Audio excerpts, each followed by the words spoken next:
Hello, my name's Bev, and 3 years ago I took up playing the recorder again after a 50-year gap.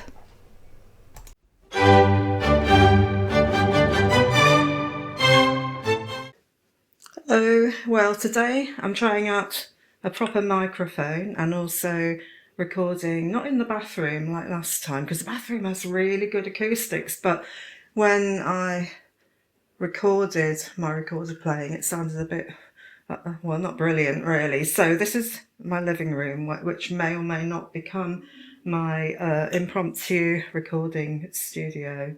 I am playing today the Moeck Rottenburgh Grenadilla recorder, which is a lovely black wood, and this seems to be so far the favourite for me to play the Loeillet Sonata, the first movement, the Largo, at the little concert that I've got later this month.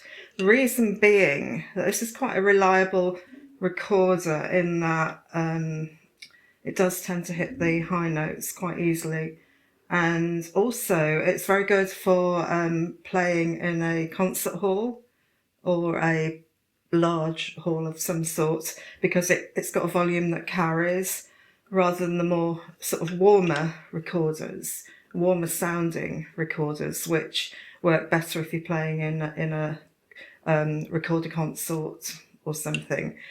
Now, I will be meeting my piano accompanist even for the first time a week on Monday to practice playing along with him, because this piece does need an accompaniment. In an ideal world it would be a harpsichord, but in this case it's a piano. Now, this is only a small concert, but when was the last time I played music in a concert? Well, it would probably be when I used to play the violin back in the late 60s and early 70s. And I don't know how I managed it, but I was actually leader of Leeds Intermediate Orchestra for children. I don't know how I did it because I was really rubbish at the violin and I hated it. I really hated it. And I had a teacher who made me hate it even more because she was so strict.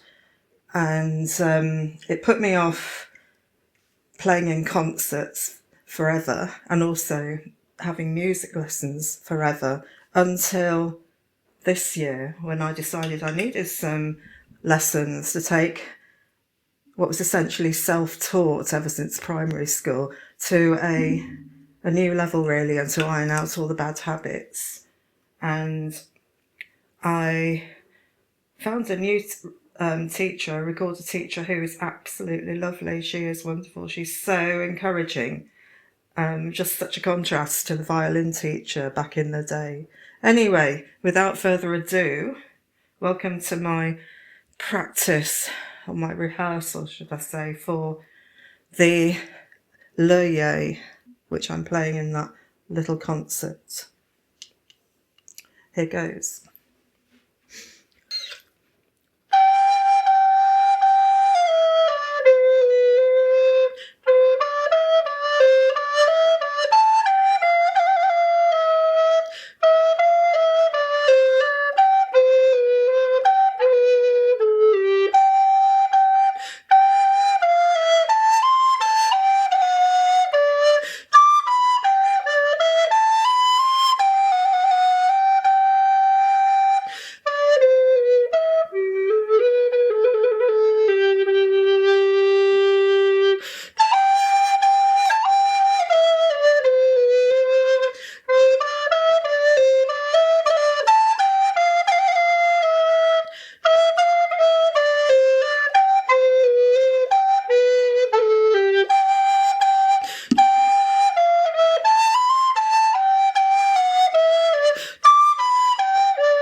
Okay, those of you who have got this far, who have suffered this far, should I say, might wonder what the rest of this sonata sounds like. I'm only playing the first movement at the little concert, the Largo, but I'll play you the Allegro now. And then there's another couple of movements. I think this piece was originally written for the oboe, and there are other movements in the oboe version, but I think the reason why they're not included in this treble recorder version is because the treble recorder only goes down to F, and any music that goes down below F is you can't play it unless you transpose it into a different key, or you move it up an octave, in other words 8 notes. So I think that's probably the reason why we've only got 4 movements in the treble or alto recorder version. So this is the Allegro.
So that's the Allegro. It's not perfect, but it's because I haven't been practicing that as much as the other one. Now this is the Affettuoso, which, as the name suggests, is much more flowing and affectionate and loving and embracing. And here goes.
And finally, the Allegro, which is supposed to be kind of bold.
Again, not perfect. One of the problems you must always remember when playing the recorder, or I guess any woodwind instrument, is it's awful if you're in the middle of it and you want to burp.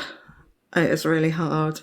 Yeah, really, if you want to burp, it's always a good idea not to drink. I found it's always a good idea not to drink a cup of tea beforehand, because that always makes me burp, or eat a meal beforehand. So yeah, I was having a problem holding back a burp there. And also, you've got to get your breathing right, so you don't get a sort of gasping. But that piece, yeah, I was holding back a burp. So anyway, that's just a little overview of what the rest of it could sound like if it was played. Well, it needs to sound better than how I've just played it, but not too bad. And these videos aren't about being perfect. They're more about a sort of progress, because it's only 3 years now since I took up the recorder again after a massive break of about 50 years since primary school. I mean, I've sort of played it on and off during the 50 years. I kept a plastic recorder, which I picked up now and again and just played the same old stuff, and then got bored and put it away. But it wasn't until the lockdowns that I took it up again, and I can't quite remember why that was. But anyway, I did, and I found there was so much information online now, different scores that you can download, YouTube videos of music, all sorts of stuff that obviously we didn't have back in the day, which was amazing. And also I began to realise that maybe I needed something else rather than just a plastic recorder. So I began to collect recorders. And as you know, I've got 6 now, and I won't be getting any more unless I get rid of some. So anyway, thank you for listening this far. You are really amazing. You are a star to listen this far.